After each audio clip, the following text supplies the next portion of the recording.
Cordial saludo, compañeros y tutor. Mi nombre es Natalia Estefanía Carrascal Tolosa. Actualmente en la Universidad Nacional Abierta y a Distancia, UNAD, en el programa de Psicología. Vamos a ver memoria versus percepción en la materia de procesos cognitivos. Soy el grupo 289.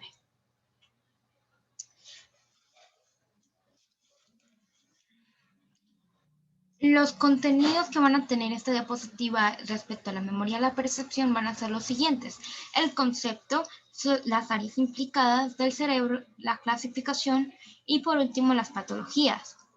Memoria. El concepto. Se entiende por memoria la capacidad de retener y evocar información de naturaleza perceptual o conceptual. Viramonte 2000.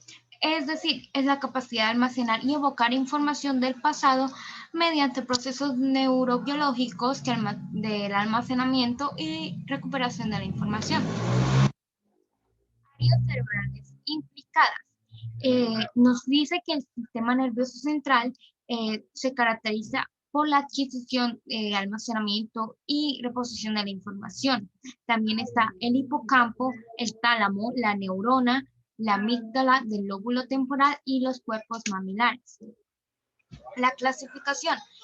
La clasificación de las memorias está memoria episódica, que esa es ligada a eventos concretos de la vida, por ejemplo, fechas de cumpleaños, fechas de festividades, entre esas cosas. La memoria a corto plazo es, como se dice, pues almacena poca información, ya que la información que uno adquiere o lo que uno va aprendiendo se satura demasiado.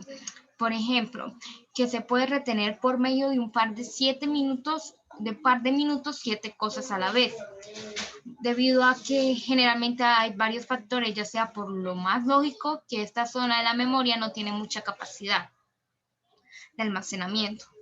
Existe la memoria a largo plazo, que esta es lo contrario a la memoria de corto plazo, ya que recopila todos los hechos ocurridos en la vida, todos, y a pesar de lo más difícil, cualquiera se acuerda de todos, y va almacenando sin importar la cantidad de información.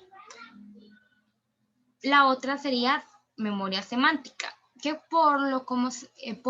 por su dicho, por su nombre, esto está ligada más que todas las destrezas que con el pasar del tiempo uno adquiere, ya sea como tocar un instrumento, bailar, cantar, ya que a pesar de que usted lo recuerde, usted lo está haciendo sin saber cómo lo hizo.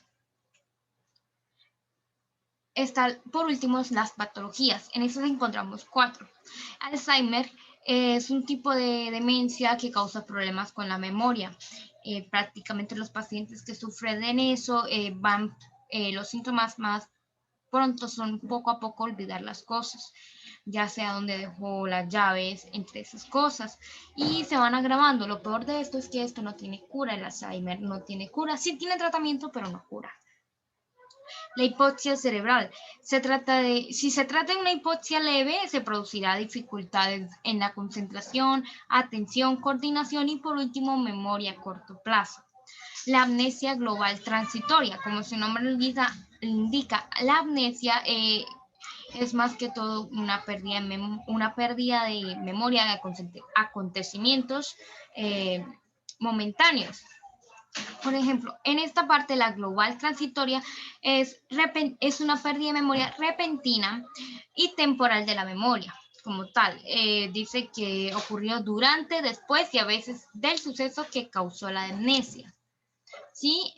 Eso es la amnesia global transitoria. Por ejemplo, va una persona caminando a un lugar específico y al llegar ahí se cuestiona de cómo llegó ahí y dónde es ese lugar que llegó, ya que empieza a olvidar repentinamente lo que sucede. El estrés. Aunque no lo crean, el estrés es una enfermedad que puede afectar demasiado la memoria, debido a que la persona o el paciente que sufre de esto empieza a tener mucha carga, mucha presión debido a muchas cosas y hace que a la acumulación de estrés que produce debido a las circunstancias, empieza a perder o a olvidarse de cosas que debe cumplir.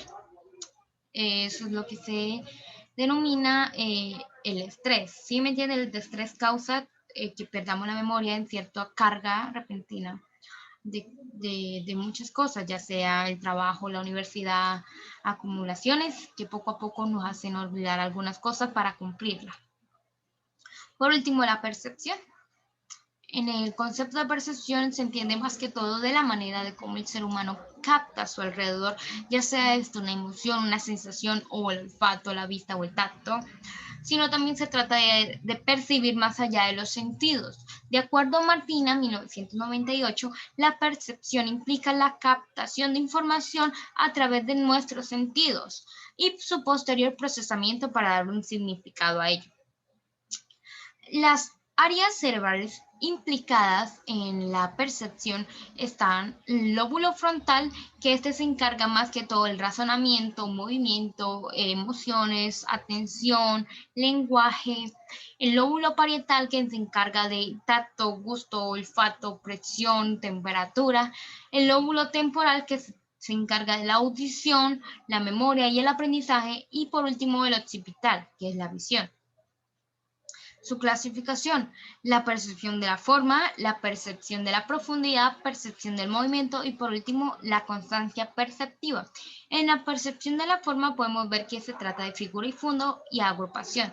En esto más que todo se trata de, valga la redundancia, percibir lo que vemos en las imágenes que tienen doble fondo, por así decirlo. En este caso aquí podemos ver que en una parte vemos a una mujer y en la otra vemos la silueta del hombre. Entonces ahí es como podemos ver la figura y el fondo que van cambiando. La percepción de la profundidad. Esto se basa en que la retina del ojo capta imágenes en 2 dimensiones que organizamos de percepciones tridimensionales. La percepción de objetos en 3 dimensiones se denomina percepción de la profundidad y nos permite calcular la distancia de los objetos el cual se encuentra. Aquí vemos la imagen de cómo vemos lejos a una persona y en cierta parte aquí está cerca, ¿sí? Entonces es ahí como cambia. En la percepción del movimiento, como su nombre lo indica, el cerebro calcula el movimiento en función de los supuestos objetos que se alejan y disminuyen de tamaño. Aquí podemos ver una imagen de cómo se alejan el movimiento y van acercándose, como cuando vemos un partido de una carrera de motos, una carrera de carros, podemos ver esa percepción del movimiento. Por último está la constancia perceptiva. En esta nos permite percibir un objeto sin que cambie de tamaño, forma, color o luminosidad, aunque percibamos estímulos cambiantes. Ahora vamos por sus patologías. En este caso encontramos la esquizofrenia. Esta es un trastorno mental con repercusiones en múltiples áreas, ya que afecta profundamente en la vida del paciente. ¿Cómo la afecta esto? Debido a que los pacientes que sufren de esquizofrenia tienden a tener un ligero cambio en la percepción, ya sea esto auditiva y la percepción visual. Ven cosas donde no ven, visión borrosa, rostros, movimientos de objetos, colores, y la auditiva, que empiezan a escuchar cosas, susurros, gritos y entre esas cosas. Empecemos con el síndrome de Blind. Es un trastorno caracterizado porque el paciente percibe los estímulos visuales por partes y no como un todo. La otra es el síndrome de Alicia en el País de las Maravillas. Se le dio ese nombre debido a que la persona presenta un cuadro caracterizado por alucinaciones visuales, trastornos de la imagen corporal, percepción alterada de las formas, ya sea macropsia, micropsia, dismegalopsia, metamorfopsia, que se pueden producir en este caso por intoxicación de alucinógenos. Y por último tenemos alucinaciones funcionales. En esta hablamos de alucinaciones hablamos de alucinaciones funcionales cuando las alucinaciones aparecen acompañadas de una percepción real. Ejemplo, el paciente oye ruidos, oye un ruido de un autobús, pasando por su calle y al mismo tiempo escucha las voces que se dirigen a él. Entonces, esas se llaman las alucinaciones funcionales. Con esto damos terminado la actividad. Muchísimas gracias.